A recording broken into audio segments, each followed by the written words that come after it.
What does China, basketball, and sharks have to do with this project today? Let's find out.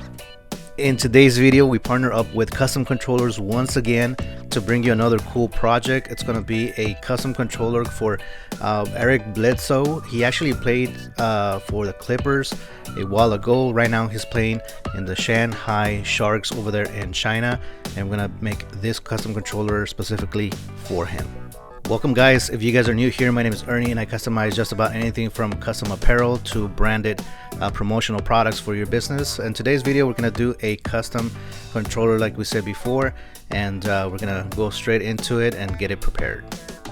To make everything stick, of course, we're going to go ahead and sand it, and we're going to sandwich all the artwork in between this particular product, which is Autoborn Sealer. We're going to lay a base for primer, and then everything is going to get painted the way it needs to be. We're going to go ahead and finish it off, covering it with another layer of Autoborn Sealer before we actually do the clear.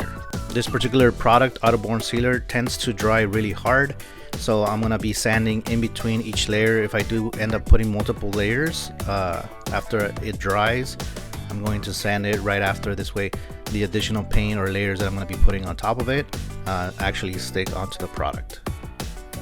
And while I'm prepping it, I'm putting different layers of Autoborn Sealer, and I'm going to clean it with alcohol, and I'm using a glove. This way I don't get any oil onto the controller, and then obviously paint is not going to stick on it.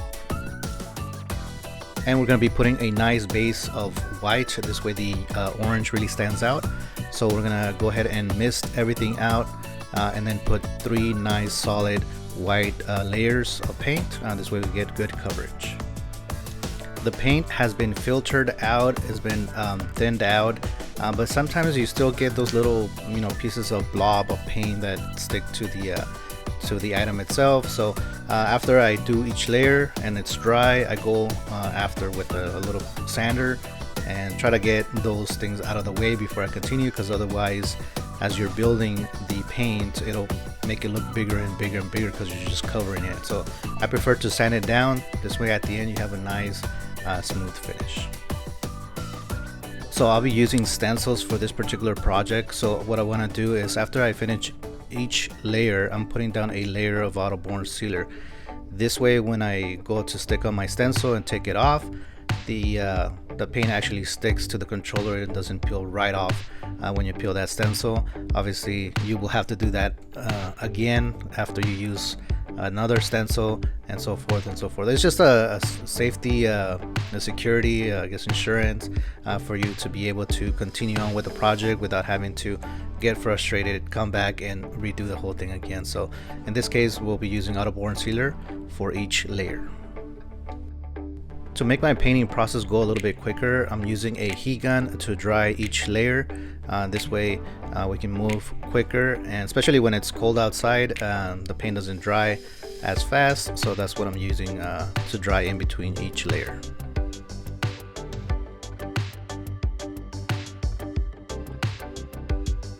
At this time I want to lay down my stencils because I'm going to have some white areas that I don't want to get covered in orange, so I'm going to go ahead and apply those now.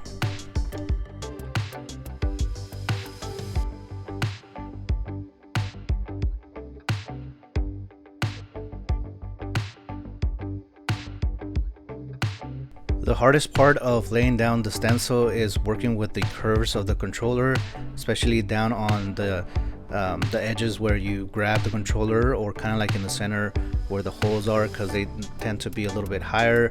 And of course the vinyl is, one dimension, so I want to apply the stencil as kind of stretched out as possible, and then what I'm going to do is turn around and heat it up to make it more pliable, softer.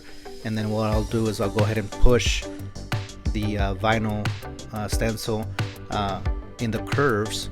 This way it'll wrap around nicely and stretch and stay like that. It also helps the glue. If you heat it up, it'll apply stronger and it'll grab better. This way it's not lifting on you. So make sure you use a heat gun if you are in an area that's really cold. Otherwise, the vinyl material is not going to stretch and you're going to have a hard time.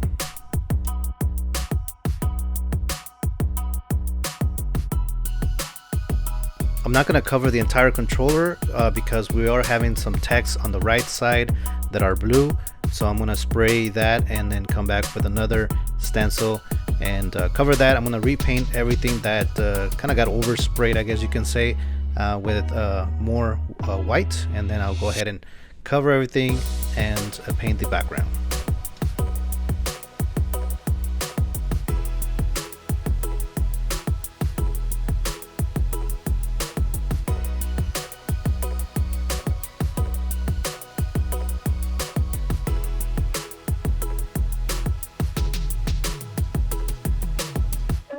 The majority of the work was laying down the stencil and trying to get that you know, properly seated.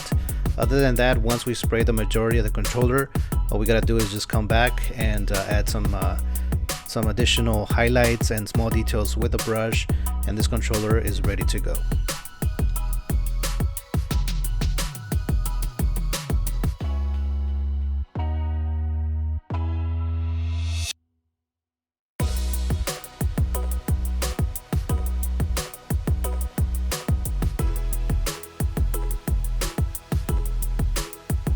I could have left the entire background just solid orange, but I wanted to add something extra this way. It looks a little different, pops out a little more. So what I'm going to do is come back with a little bit golden yellow and apply some sort of I guess like a highlight glow behind the numbers that are going to be here, and a little bit kind of like on the side this way. The logo itself kind of stands out a little bit.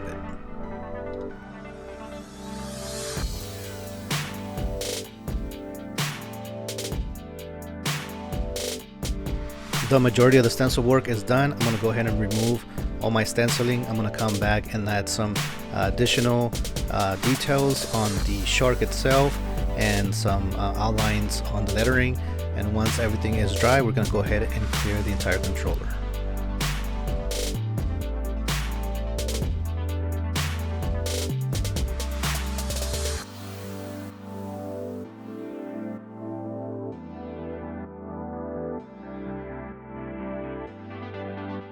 Well guys, we came to the end of the video. Thanks for sticking around and watching the entire thing.